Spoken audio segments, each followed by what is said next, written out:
Thank you very much for the opportunity to talk about this work. I'll start by saying the majority of this work was done by one of our postdocs, Dr. Deirdre McGrath, in the context of a European project on modelling and imaging of dementia. So this is why we're talking about the brain. So in that context, we started to do a little bit of work on magnetic resonance elastography, or MRE. So this is what I'm going to describe here is just our initial set of results on simulating the process and some of the, we think, surprising results that even come out of that step. So MRE, maybe you're familiar with it and maybe not. Essentially, it's a process, it's an imaging process whereby the subject or the organ of interest in particular is excited, this means vibrated. During the MRI acquisition process, the subject or the organ is excited, so this is a device for basically for vibrating the skull in this case. Then an MR image is acquired, and it uses a carefully designed protocol such that the image that you get, we can recover essentially an image of the wave propagation through the organ, the brain in this case. So we have this wave image that you see here. And then we go through a process of inversion. Essentially, you can write an equation like the Helmholtz equation, and you can formulate it in terms of the material parameters, the pointwise material parameters, so they become what you solve for, and you end up with something which we call an elastogram. So this is essentially an image of the estimate of the stiffness, the spatial distribution of stiffness within the brain in this case. We call it an elastogram. So I said the project was all about dementia. So the reason we were looking at MRE in this context was we can describe it in terms of these two existing studies. So the one on the left actually used MRE and looked at the difference, or tried to find a difference in the stiffness that they observed between cognitively normal subjects, so the healthy ones, the CNs, and Alzheimer's disease patients. And they came up with what they estimate a reduction in stiffness for Alzheimer's disease patients of about 5 to 7%. So this is what's shown in the graph on the left. And there was a vaguely sort of similar subject done by a different group on the right, where they essentially tried to track the change in stiffness with age. So this is not exactly associated with neurodegenerative processes, but it's with age, so there of course is some correlation. So they come up with a decrease in stiffness, or viscoelastic modulus specifically, of about 0.8% per year. This is what happens to your brain. We can kind of understand this, especially for neurodegenerative processes. If you think about processes like demyelination of axons and so on, and maybe there's a loss of integrity of the brain, mechanical integrity of the brain tissue in the process, which you might imagine leads to a reduction in stiffness. So whether or not that's really the process, we don't know, of course, but what seems to be the case is that there's a decrease in stiffness. So this is kind of interesting from the perspective of creating new diagnostic tools for dementia. This has correlations with what happens for, say, breast cancer detection, or even looking for tumours in liver. So MRE has been used in those applications as well, and it's kind of analogous to a doctor doing a palpation experiment, especially where the breast cancer is concerned. So a first step is looking for a lump, or in fact the lady herself is looking for a lump, and she finds a stiff inclusion in an otherwise much less stiff background.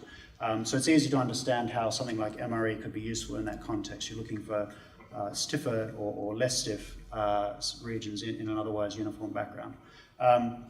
In dementia, so in the brain, there's this relationship, so it looks interesting and it looks like it's something to be investigated. So this is our starting point for the project. By the way, the graph on the right, this is an aside, they found a relationship with age. They also found a distinct difference between males and females. And so from a stiffness point of view, apparently female brains are about a decade younger than male brains. That's something to think about, I think. We're not going to talk about that. So what we wanted to do in this project was we started by looking at how the waves can actually be produced during brain MRE. So in the case of the breast or the liver or some other abdominal organ, it's not so difficult because the organs are relatively accessible. and it's not so hard to vibrate them in a sensible way, but the brain is much more complicated. You've got this annoying skull, which protects your brain very, very well. It's actually got quite a lot of complicated anatomy on the inside, like Falx membranes and all this sort of stuff, which complicate things. So it's actually not so trivial even to create the waves in the first place. And there's different ways that have been proposed to do this, all of which have maybe some issues when you're talking about dementia patients. So there's, by way of example, there's one mode which has a bite bar. So essentially the subject bites on the bite bar, and that's where the vibration happens and that gets propagated. But this is terrible if you're a dementia patient who doesn't even have his or her own teeth, for example. So there's all sorts of problems. So we wanted basically a way of coming up with improved way of delivery methodologies.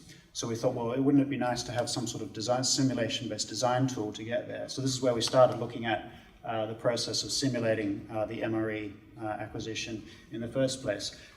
So I'm not actually going to talk about that side of it because the results I'm going to show you were what we came up with first, and they kind of stymied actually going any further. So this is the paper where we first presented the results I'm going to show here.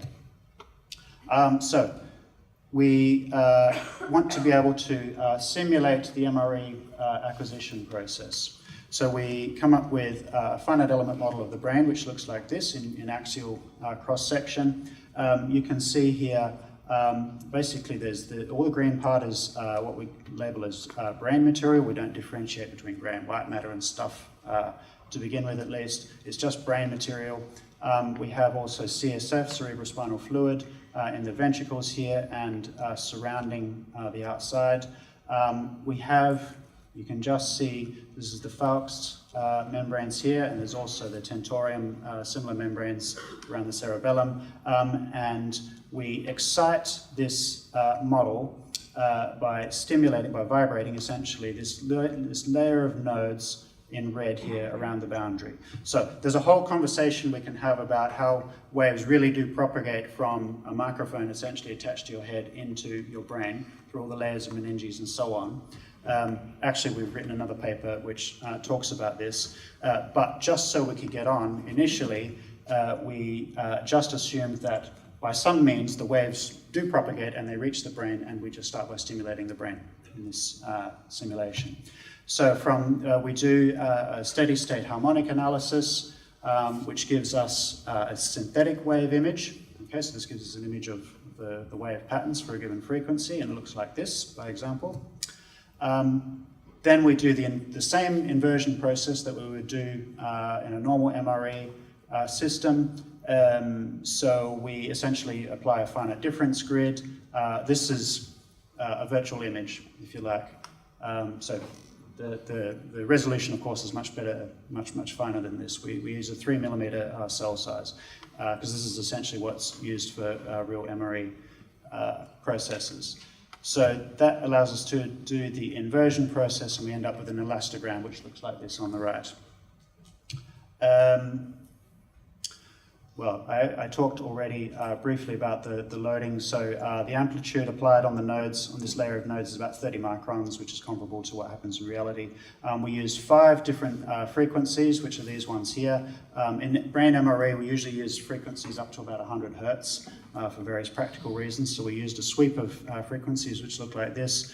Here's a depiction of the model with some of the interior structures that were included. Most importantly, these Falx and tentorium membranes, because these are quite stiff reinforcing structures within the brain. And yeah, like I said, there's a whole conversation that can be had about what really happens with the wave propagation into the skull. So if you want to find out a little bit more about that, we published a follow-up paper, which is this one, where we just talk about different wave delivery methodologies. For this work though, so we were just looking at the effect of anatomy. Okay, so given some wave delivery process, what's the effect of the anatomy? So we had 4 different versions for that brain FE model. We had 4 different versions. In the simplest case, we just treated the whole thing as brain tissue. So this is completely unrealistic, but this is our benchmark case, I guess. Then we included the effect of CSF into the, in combination with the brain. We had a third version which looked at brain plus the Phelps and Tentorium membranes, this is FTM, and then a fourth version which includes all three. There's some material properties here, these are just taken from the MRE literature. Essentially the brain is treated like a linear viscoelastic solid. And so here's the first set of results. Here's what the wave images look like in Z, X, and Y components. So these are displacements in the rows and across the 5 frequencies, okay? And these, you can check the MRE literature, and these look, these roughly correspond to what you see in real MRE acquisitions. So then we do the inversion process, and here's an example of the elastogram we get and the errors that are associated with it. We can compute the errors, of course, because we have the ground truth. It's a synthetic model, so we know what the brain tissue stiffness should be. It's what we put into the model. So you go through the inversion process and you recover these storage and loss moduli, or maps of storage and loss moduli, and they look like this. And you can compute essentially the percentage errors, the spatial distribution of percentage errors, and they look like this. Here's now a grid showing the effect of anatomy. So when we use each of those 4 different material type cases. So in the first one, so where it's all brain, we recover a fairly uniform distribution of parameters. In fact, it even becomes better than this when we smooth the displacement field somewhat, which is normally what happens. So that all works as we expect. Then when we include the ventricles and the CSF, suddenly we get these big artifacts here. So the background mostly looks pretty good, but we have these big artifacts here, especially around the ventricular horns. And if we include the Phelps and Tentorium membranes, we get similar artifacts as well. And of course, the complete case is the worst of all. So this is the results for 25 hertz, and here's the case for 90 hertz. Of course, we have results for all of the intermediate frequencies, but for sake of example. So what's happening here? There's a little bit, I'm up to time, I realize. There's a little bit of partial voluming happening, especially when we have the Phelps and Tentorium membrane. This is known. This is an artifact of this finite difference process, and there's ways to get around it.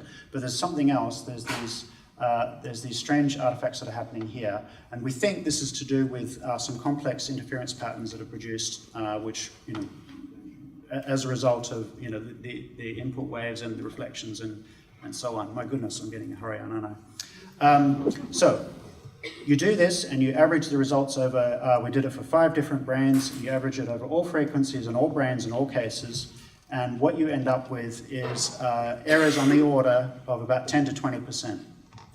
So this is significant, we think, because if we're talking about diagnostic tools where the difference that you're looking for is on the order of 7%, and we're saying that errors can be as high as 10 to 20%, then we've got a problem.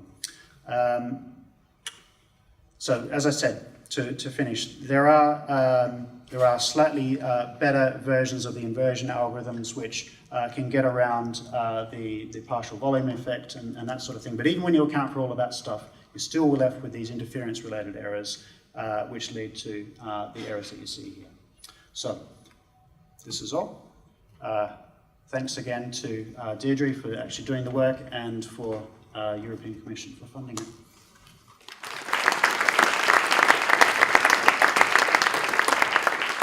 Thank you very much, Zeike. I think we've got time for a question. What do the patients think about having the brain giving bandwidth? They're very accommodating. I mean, the scale of the vibration is like having a set of headphones on. So it's not like shaken baby or anything, crazy like this. So it's not like a Muhammad Ali bit? No, not quite so severe. The issue actually is the acquisition time. And especially because you don't just do an MRE, you would do all of the standard modalities as well, and it all adds up to the protocol we were using. I think, well, actually, Ian Wilkinson will tell me, will correct me, but it was on the order of 1 to 2 hours or so for the 1 hour. Okay, I said on the order. Right. But that's okay for you and I, but for an infirm, potentially a patient, that presents a bit of a problem as well. Great. Well, thank you. And can we thank all our speakers for a very interesting